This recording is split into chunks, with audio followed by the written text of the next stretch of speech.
आप रेडी हैं? मित्रों, आप सभी का अभिनंदन, आप सभी का स्वागत। और जब मैं अब अभिनंदन कर रहा हूं आप सभी का, तो याद आता है वो एपिसोड 2019 के फरवरी महीने में, जब विंग कमांडर अभिनंदन उन्होंने अपने शौर्य से किस प्रकार हिंदुस्तान के संप्रभुता की रक्षा की थी और किस प्रकार अभिनंदन जी ने पाकिस्तान को मजा चखाया था और किस प्रकार अभिनंदन जी हिंदुस्तान वापस आए थे, एक हीरोइक वेलकम उनका हुआ था।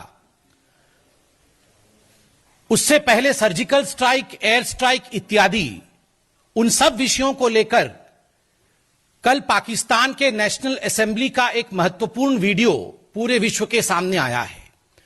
उसी वीडियो को लेकर भारतीय जनता पार्टी के यशस्वी राष्ट्रीय अध्यक्ष माननीय जगत प्रकाश नड्डा जी ने आज एक ट्वीट किया है। वैसे तो आप सभी ने उस ट्वीट को देखा भी है और अपने अपने चैनलों में चलाया भी है, मगर मैं फिर भी एक बार दोबारा उस ट्वीट को पढ़ता हूं। कांग्रेस के शहजादे को भारत की किसी भी चीज पर विश्वास नहीं है, चाहे वह सेना हो, सरकार हो या यहां के लोग हो। वे अपने सबसे भरोसेमंद देश पाकिस्तान की ही सुन ले। उम्मीद है अब उनकी आंखें खुलेंगी। नड्डा जी ने पहले भी चीन को लेकर जिस प्रकार राहुल गांधी जी ने भारत पर, भारत के शौर्य पर, भारत की सरकार पर और भारत के सेना पर सवालिया निशान लगाया था, उसको भी लेकर ट्वीट किया था और सवाल पूछे थे। आज पुनः उन्होंने राहुल जी से सवाल पूछा है। मित्रों, आपने देखा है कल सरदार अयाज सादिक, जो कि पाकिस्तान के लीडर ऑफ ऑपोजिशन है, पाकिस्तान मुस्लिम लीग एन के लीडर हैं, और नेशनल असेंबली में भाषण देते हुए, कोई साधारण प्लेटफॉर्म नहीं था, पाकिस्तान का सबसे हाईएस्ट प्लेटफॉर्म था नेशनल असेंबली में, भाषण देते हुए जो शब्द उन्होंने कहे हैं वो पूरे विश्व के लिए एक संदेश भेजता है, पूरे विश्व के लिए एक मैसेज है। वो कहते हैं कि जब पार्लियामेंट्री कमेटी की मीटिंग हुई फरवरी 2019 में अभिनंदन जी के रिहाई को लेकर, उस मीटिंग में इमरान खान जी डर के आए ही नहीं, पाकिस्तान के राष्ट्राध्यक्ष डर के उस मीटिंग में नहीं आए, और जो चीफ ऑफ आर्मी स्टाफ हैं, जो उनके आर्मी, पाकिस्तान के चीफ ऑफ आर्मी स्टाफ है कमर बाजवा, उनके पांव कांप रहे थे और उनके माथे पर पसीने थे, पांव कांप रहे थे और माथे पर पसीने थे। यह हालत पाकिस्तान की आर्मी का है, यह हालत पाकिस्तान के चीफ ऑफ आर्मी स्टाफ का है। हिंदुस्तान के नाम से पैर कांपना और सर पर पसीने आ जाना। और तो और उसी मीटिंग में अयाज सादिक कहते हैं कि हमें शाह महमूद कुरैशी, जो फॉरेन मिनिस्टर हैं, जो विदेश मंत्री हैं, उन्होंने डर के हमें इंफॉर्म किया कि जल्दी से अभिनंदन जी को रिहा कर दो, खुदा का वास्ता है, मैं कोट कर रहा हूं, खुदा का वास्ता है, अब इन्हें जाने दो, क्योंकि 9 बजे हिंदुस्तान अटैक करने वाला है। खुदा का वास्ता है, क्योंकि 9 बजे हिंदुस्तान अटैक करने वाला है।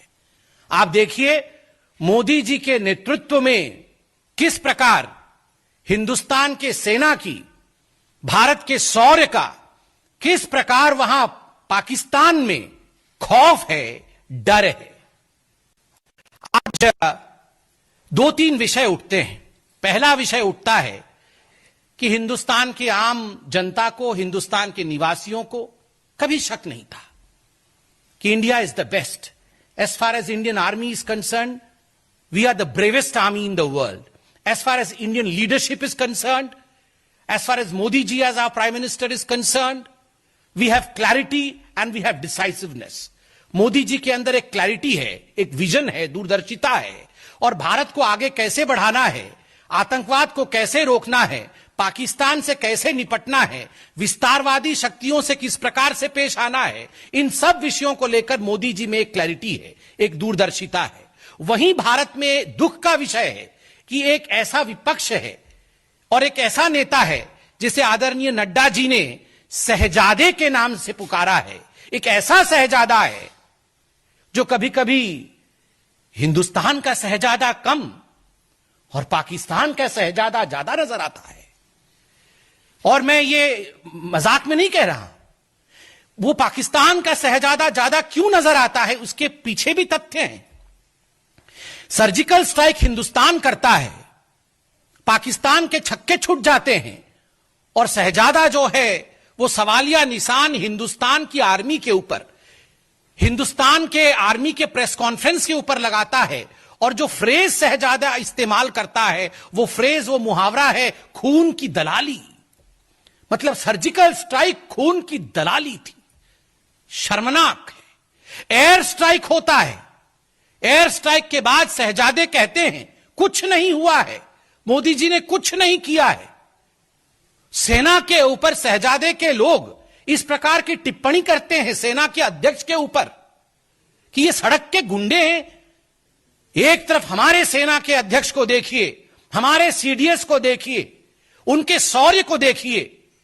उन्होंने बार बार कहा है कि हिंदुस्तान हर फ्रंट में जवाब देने के लिए तैयार है और हमेशा हम मुंह तोड़ जवाब दे सकते हैं और दिया भी है। और दूसरी तरफ उनके chief of army staff, Pakistan के चीफ ऑफ आर्मी स्टाफ को देखिए, पैर कांप रहे हैं, पसीने छूट रहे हैं। और राहुल जी, आप पैर कांपने वालों के साथ क्यों हैं? पसीने छूटने वालों के साथ क्यों हैं? आप उनके साथ क्यों नहीं हैं जिनके पांव जमे हुए हैं, जिनका पसीना निकलता नहीं, जो पसीना छुटवाते हैं? आप वैसे हिंदुस्तान की आर्मी के साथ क्यों नहीं हैं? मणिशंकर अय्यर को भेजा था, इस शहजादे ने मणिशंकर अय्यर को भेजा था पाकिस्तान ने। पाकिस्तान में जाकर मणिशंकर अय्यर ने कहा था अब तो मोदी की सरकार को गिराना होगा। आज मैं शहजादे से कहता हूं, आज नड्डा जी ने शहजादे से पूछा है, अब तो आपकी आंखें खुली होंगी शहजादे, अब देख लीजिए वो क्या हमारी सरकार गिराएंगे। वो तो खुद गिरे पड़े हैं, वो तो खुद गिरे पड़े हैं, वो कैसे गिराएंगे। सलमान खुर्शीद शहजादे के राइट हैंड है, गांधी परिवार के खास मित्र हैं। सलमान खुर्शीद जाके पाकिस्तान में शहजादे के इशारे पर कह रहे थे कि देखिए इंडिया तो पीस नहीं चाहती, मोदी जी पीस नहीं चाहते हैं, मगर पाकिस्तान वांट्स पीस। इसलिए मैं कह रहा था कि जब मैं कहता हूं कभी कभी ऐसा लगता है, प्रतीत होता है कि यह शहजादा हमारा नहीं, यह शहजादा कांग्रेस का नहीं, कभी कभी यह पाकिस्तानी शहजादा लगता है। इसके पीछे कारण है और शशि थरूर को भूला नहीं जा सकता है। अभी चंद दिनों पहले बिहार के चुनाव आरंभ हुए तो रैली संबोधित कर रहे थे शशि थरूर जी, वर्चुअल रैली लाहौर में रैली संबोधित करते हुए, वहां पर भाषण देते हुए भारत को लेकर कंप्लेंट कर रहे थे और कह रहे थे भारत अपने मुसलमान भाइयों के साथ अत्याचार करता है, भारत कोविड को मैनेज नहीं कर पाया, भारत अपने उत्तर पूर्वी नॉर्थ ईस्ट बंधुओं के साथ अत्याचार कर रहा है, उनके साथ डिस्क्रिमिनेशन कर रहा है। पाकिस्तान में कंप्लेंट कर रहे थे। शशि थरूर जी, आप तो वो व्यक्ति हैं जो हमें हिंदू पाकिस्तान, हिंदू तालिबान और इत्यादि कहते हुए पाकिस्तान से कंपेयर करते हो। आप देख रहे हैं जिस पर आपके शहजादे का सबसे अधिक भरोसा था, इमरान खान, कमर बाजवा, शाह महमूद कुरैशी, वो सब थरथरा रहे हैं, पसीने निकल रहे हैं, पांव जमीन पर टिक नहीं पा रहे हैं। और बंधुगण, नवजोत सिंह सिद्धू को कैसे भूल जाएं? हमने कहा था मत जाओ मत जाओ मत जाओ, फिर भी जबरन गए थे और कह रहे थे बाजवा जी से गले मिलके, जीवे जीवे मेरा यार बाजवा, मेरा प्यार बाजवा, मेरा सब कुछ बाजवा। ये सब ऐसे ही कह रहे थे, ये सब शहजादे के कहने पर कह रहे थे। सिद्धू जी, क्या हुआ आपके यार और प्यार बाजवा का? पैर थरथरा रहा है आपके यार का, पसीने छूटे हुए हैं आपके यार के। कांग्रेस पार्टी आपका यार और किसी काम का नहीं है। और ये जो जीवे जीवे पाकिस्तान, जीवे जीवे मेरा यार, इस प्रकार के आप वहां आलाप प्रलाप कर रहे थे, आप देखिए आज पाकिस्तान की क्या हालत है। मुझे दुख के साथ कहना पड़ रहा है राहुल जी कि जिन विषयों पे कोई प्रेस कॉन्फ्रेंस नहीं होना चाहिए, जिन विषयों पे देश एक मत होना चाहिए, देश में एक पेज पे हम खड़े होने चाहिए, उन विषयों को आपने डिवीजन का विषय बनाया। आपने अभी विस्तारवादी ताकतों को लेकर जिस प्रकार से हिंदुस्तान के प्रधानमंत्री को डरा हुआ, छुपा हुआ और यहां तक कि आपने कायर भी बता दिया, आज शहजादे आपको जगत प्रकाश नड्डा जी ने उचित जवाब दिया है और नड्डा जी ने पूछा है आपसे कि कायर कौन है, कौन है कायर और हिम्मत वाला कौन है। बंधुगण, सिर्फ इतना ही नहीं, मैं क्यों कहता हूं राहुल जी को जवाब देना होगा, मैं क्यों कहता हूं और नड्डा जी ने क्यों कहा शहजादे की आंखें खुलनी चाहिए। याद करिए अनुच्छेद 370 को लेकर किस प्रकार की राजनीति हो रही थी। अनुच्छेद 370 को लेकर जब आदरणीय अमित शाह जी ने पार्लियामेंट के पटल पर इस विषय पर डिबेट आरंभ ही किया था, तभी राहुल जी और सोनिया जी के इशारे पर तुरंत अधीर रंजन चौधरी खड़े हो गए और अधीर रंजन चौधरी जी ने तुरंत कहा कि क्या आपने इस विषय में सहमति ली है, क्योंकि अनुच्छेद 370 तो द्विपक्षीय विषय है। Article 370 is a bilateral issue, so ये इंडियन पार्लियामेंट अकेले इसमें निर्णय कैसे ले सकती है। तो आप बताइए, आप देखिए अधीर रंजन चौधरी जी, ये है इंडिया की शक्ति। आप इसे द्विपक्षीय बता रहे थे और अनुच्छेद 370 को लेकर राहुल गांधी पार्लियामेंट के बाहर खड़े होकर कह रहे थे कि हजारों लोगों की मृत्यु हो गई जम्मू कश्मीर में, और राहुल गांधी के इसी बयान का फायदा उठाते हुए उनके अजीज इमरान खान ने डोजियर दिया था संयुक्त राष्ट्र में कि देखो ये हमारा राहुल गांधी क्या बोल रहा है। हमारे राहुल गांधी बोल रहे हैं हजारों लोगों की मृत्यु हो गई है जम्मू कश्मीर में। तो राहुल और इमरान और उनके शहजादे जिस प्रकार से एक कोएलिशन में चल रहे थे, आज राहुल जी क्यों एक ट्वीट नहीं आया?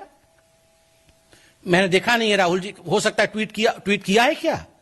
मैं जनता से पूछ रहा हूं, राहुल जी के ट्विटर हैंडल में जाके देखिए, जो अपने देश के प्रधानमंत्री को 1 मिनट में 1 सेकंड में डरा हुआ, छुपा हुआ, कायर इत्यादि बताते थे, एक ट्वीट किया है क्या कि हां आज हमें पता चल गया 56 इंच का सीना क्या होता है, आज पता चल गया। किया है क्या भैया? 56 इंच का सीना वही होता है जिस सीने को देखने मात्र से पाकिस्तान के चीफ ऑफ आर्मी स्टाफ के पैर कांपने लगे, माथे पे पसीना आने लगे और पाकिस्तान का राष्ट्राध्यक्ष इमरान खान मीटिंग में आए नहीं और उनका जो फॉरेन मिनिस्टर है, विदेश मंत्री है कुरैशी साहब, वो कहे खुदा का वास्ता है छोड़ दो नहीं तो हमारे ऊपर कहर आ जाएगा।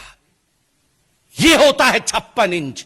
राहुल गांधी जी, आशा करता हूं आज आप घर में बैठ के 56 इंच क्या होता है इसके विषय में अध्ययन करेंगे और यथाशीघ्र ट्वीट करेंगे। वरना जो आदरणीय नड्डा जी ने कहा है कि हम उम्मीद करते हैं आपकी आंखें आज खुली होंगी, देश मानेगा कि आपकी आंखें कभी खुल ही नहीं सकती है, क्योंकि आपकी आंखें लगातार इमरान खान और पाकिस्तान की तरफ ही देख रही हैं। बहुत बहुत धन्यवाद मित्रों, कोई प्रश्न हो तो अवश्य पूछें।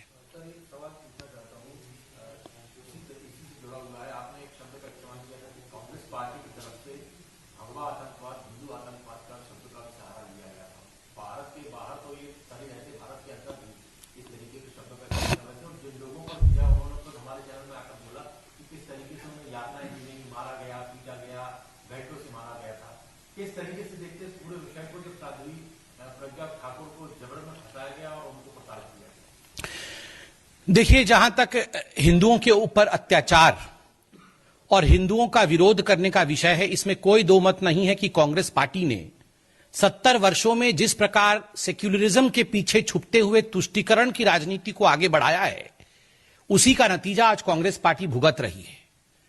हिंदू आतंकवाद, हिंदू टेररिज्म, सैफरन टेररिज्म, ऐसे शब्दों का प्रयोग न केवल कांग्रेस पार्टी के शहजादे अपितु उस समय के प्रधानमंत्री के सामने उस समय के गृह मंत्री ने किया था। तो कहीं ना कहीं इन शब्दों को मेन स्ट्रीम करके हिंदुओं को आतंकित करने का प्रयास किया जा रहा था कांग्रेस पार्टी द्वारा, हिंदुओं को बदनाम करने का प्रयास किया जा रहा था। किंतु आज पूरा विश्व जानता है कांग्रेस पार्टी की सच्चाई को। धन्यवाद।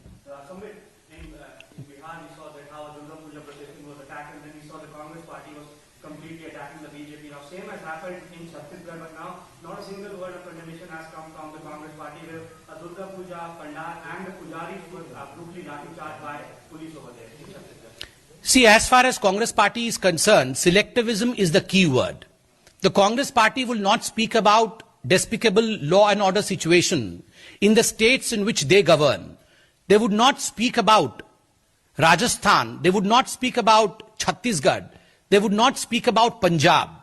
But in fact, they would carry out all kind of photo opportunity in other states in which we have other governments so that they can malign other governments.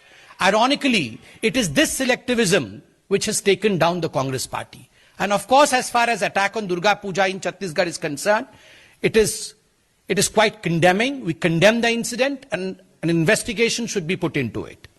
In Kerala, the cluster head of Pinarayi Vijayan has been arrested, Mr. Shivashankar.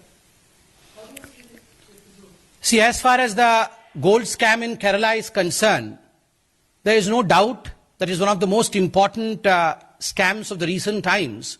And recently we had the MOS Foreign Affairs, Muralidharanji, who held a press conference to the same effect.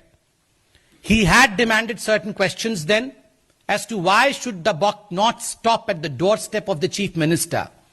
Because we had learned that the chief accused herself had said that whatever was happening with the knowledge of the chief minister. The chief minister knew that she was appointed in the IT park. The chief minister knew that in fact she was in the consulate. So when the chief minister knows all, and one of the closest aide of the chief minister, the principal secretary of the chief minister is arrested, this is no small thing. This only implies that the buck stops at your door, and in fact the chief minister should resign. I'll just take his, yes sir.